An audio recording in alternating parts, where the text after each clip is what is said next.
کہتے ہیں کہ یہ واقعہ خواب کا ہے۔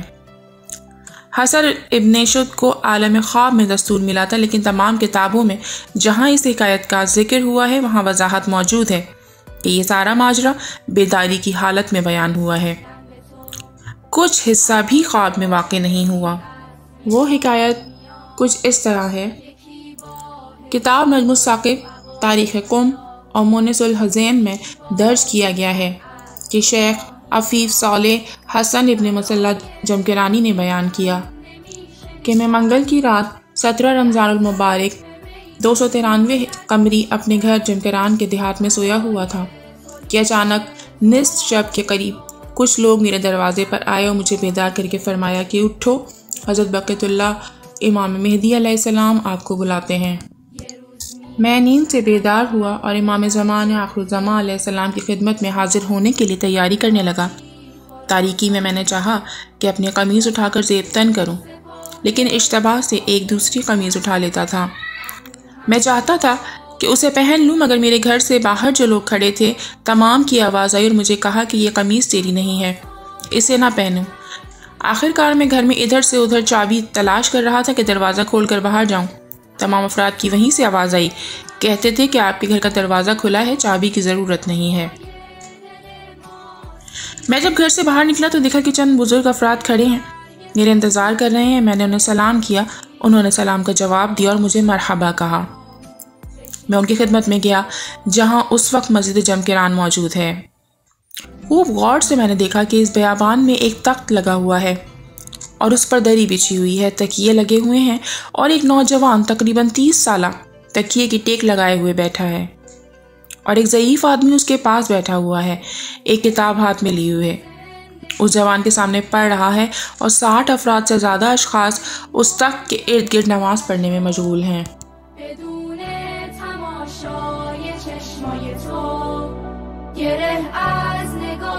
ان افراد میں سے بعض کا لباس سبز اور بعض کا سفید تھا۔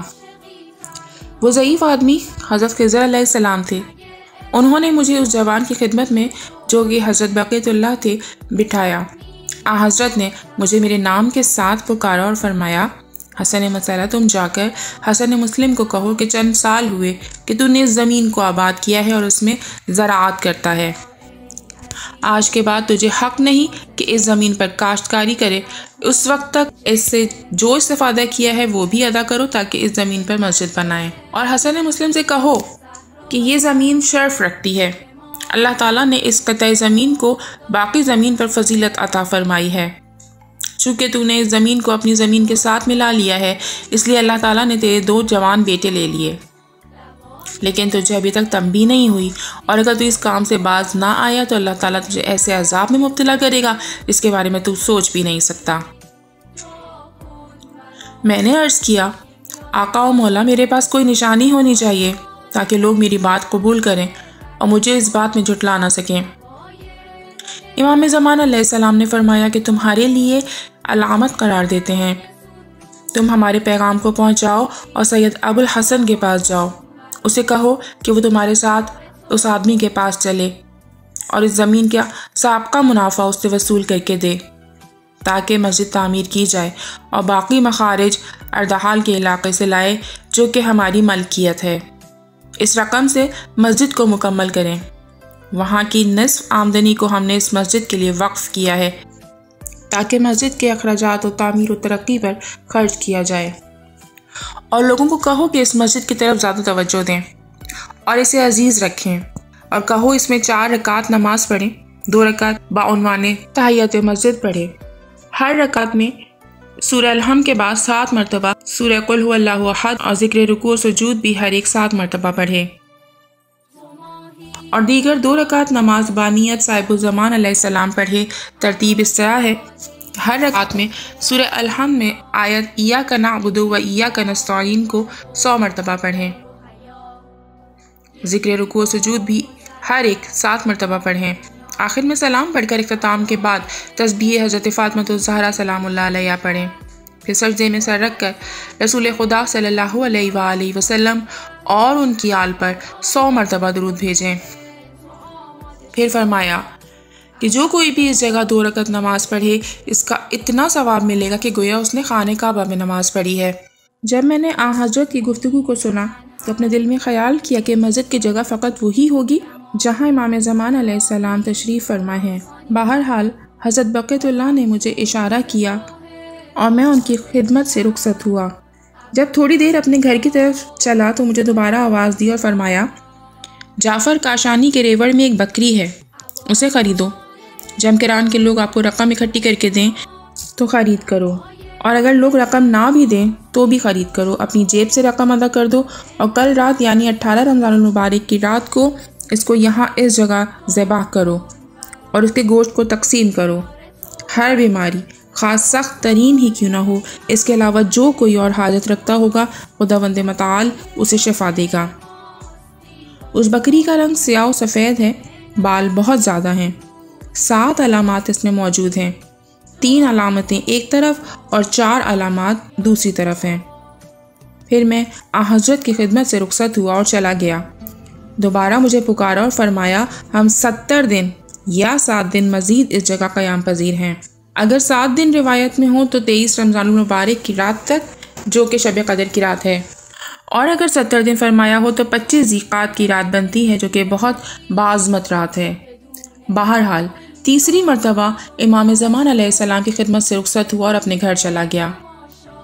صبح تک اسی فکر میں رہا، صبح کی نماز پڑھی اور علی المنظر کے پاس گیا، اسے تمام واقعہ بیان کیا۔ وہ میرے ساتھ اس جگہ گئے جہاں رات کو مجھے لے کے گئے تھے۔ وہاں جو علامت امام صاحب الزمان علیہ السلام سے موجود تھی وہ موجودہ مسجد کی جگہ پر ایک زنجیر میخوں پر لٹکی ہوئی تھی۔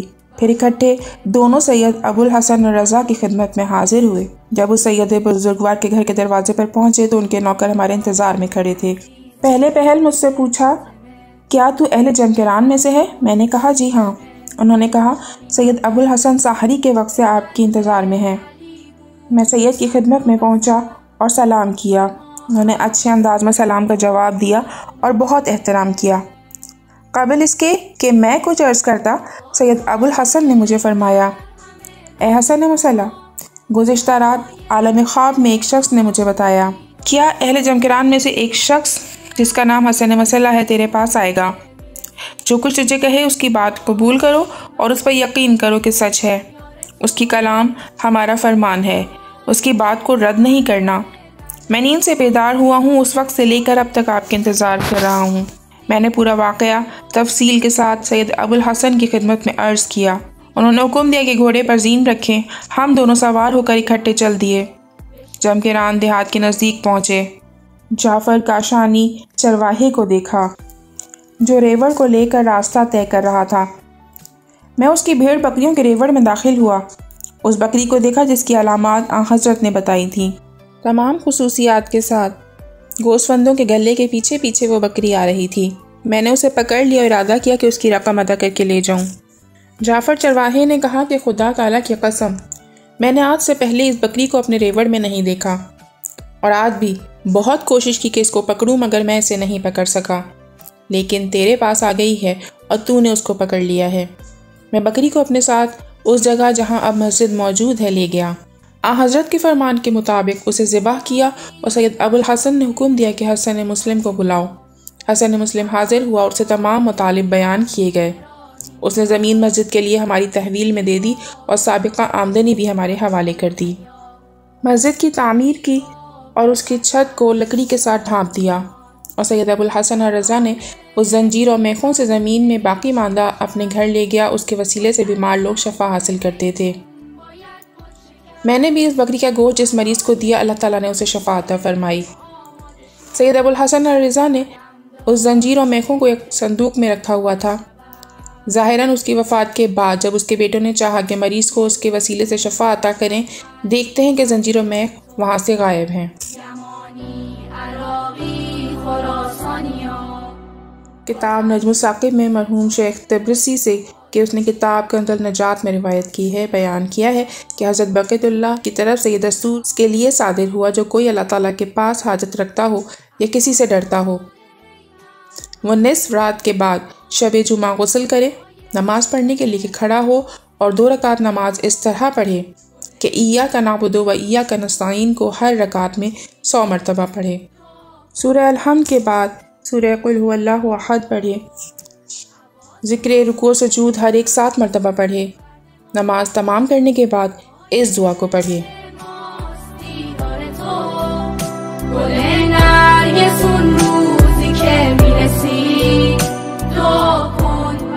اس کے بعد پورا ایک سانس یا کریمو مکرر پڑھتا رہے۔ اس کے بعد پھر پڑھے فلاں بن فلاں کی جگہ اپنے دشمن کا اور اس کے باپ کا نام لیں جسے تکلیف پہنچنے کا خطرہ ہو۔ اللہ تعالیٰ اس کی حاجت پوری کرے گا انشاءاللہ۔